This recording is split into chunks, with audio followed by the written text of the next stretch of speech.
3, 2, 1. How's it going, everyone? Welcome back to another XRP update. And if you remember, the past video was suggesting a bullish breakout.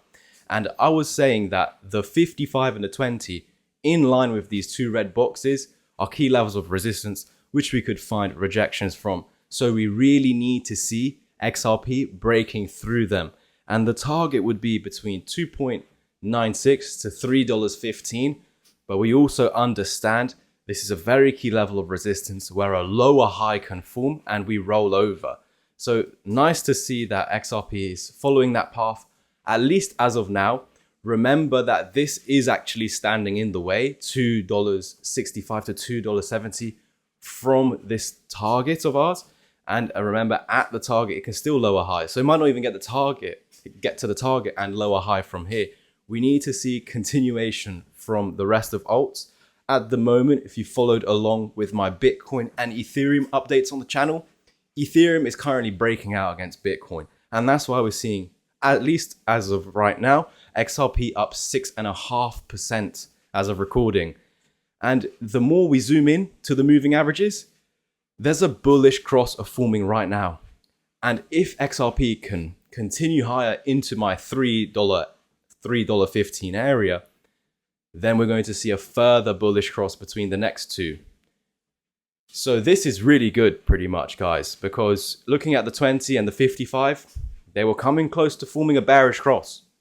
Now this is called an EMA repel as long as it can sustain. So we really need to see it keep pumping to stop this bearish cross from happening. So we got a bullish cross down here, but I'm talking about the purple and the orange. Can you see how the purple was coming to cross the orange? But with this move up, the purple is now starting to face back upwards. It's starting to reverse. This is a great sign short term because in the end, we need to see after finding resistance, whether the moving averages will actually act as support. We can't see them coming into it as support, lower highing, and then losing the moving averages. This is the risk at the moment. This is what I was trying to tell you back over here. So I was already thinking multiple steps ahead. I knew we were going to get the bounce. That's why I was showing you all these key levels it could lower high from and trying to make you all aware it is literally just a relief rally so far. We're getting further signs that it could sustain. But remember, it's not going to sustain a move up to new all-time highs unless $3.15 is reclaimed. I know that's super close to the all-time highs, but guys, it could get up to there and dump. That's the thing, that's the risk. And I know that's super close to the highs. You'd say I would be missing out DCAing from here if I wait for that moment. But I haven't been saying that. In fact, I've been DCAing alts in this area just less than usual, just in case we do lower high and roll over lower. That could form a head and shoulders pattern. And that it could be seen across the market. There are multiple potential double tops. So if we're failing to break out this key area, it could develop into that. But that's something to worry about when we start seeing rejections. Right now, as you saw in my last update in the thumbnail and in the title, I was calling for a pump simply because we saw the breakout, the retest, holding this key area of support, and that allows the move up. A few days later, we're already at my first target and now waiting for the second target of resistance where a lower high could form. Guys, that could happen over here if we start to see the market coming down today. Do not forget that it is Friday. We're going into the weekend where the stock market shuts and there is less liquidity. So we don't really want to see breakouts on Friday. They could be false moves. So that's why I'm always going to keep saying until $3.15 is broken, we really need to be careful. We can play this move short term and DCA it because at the time, this is going to be the best possible price. If it later develops into the bottom, and we're up here and looking back with hindsight, you're going to say that was the best time to DCA, unless you caught that capitulation wick when it bled down and sort of went sideways for about a week period. It allowed you to accumulate. So that would have been your best DCA if we are to go to new all-time highs. Even if we lower high here and roll over and head to a new low, that was still your best DCA at the time, right? Because there was still that bounce.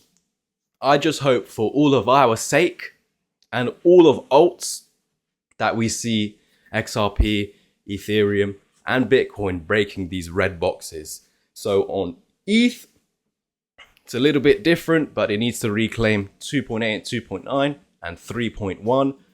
For Bitcoin, you can see 102 to 107. And then for XRP, 296 to 315. Until then, there is that risk of the lower high and developing into that head and shoulders. But I'm really hopeful because of the signs that we're seeing across the market. Bitcoin breaking out of its falling wedge, multiple coins doing the same. So XRP should, of course, get that continuation. Also, the fact that we saw a bearish cross here and then a bullish cross. And then also, if this yellow and purple are to cross, what happened last time when they crossed bearish? Look at that move down. So let's get that move into $3, $3.15. Even if we did go sideways now and die down because there's a low volume on the weekend, the stock market shut, people are off. So it just makes sense for the momentum to die down, because on the weekends, usually we could get some false moves, especially with Bitcoin. I'd rather Bitcoin break out today and consolidate above. If it fails the breakout, it's just going to keep consolidating between the green box and the purple line. So it's just going to stay in between. And then maybe by Monday, let's see XRP, well, starting from Monday going into next week and letting the week develop. Let's see it running into this level. But if there are any changes at any moment and the path changes, I will be the first to let you know. That is it from me today. Hopefully you enjoyed it. If you found any value whatsoever, please don't forget to like, subscribe, comment, and share. Under 800 subscribers away now from 10,000 subscribers. If you want further education, if you want further content, join my community, support me, and use the links down below in the description. I'll see you over there. Cheers.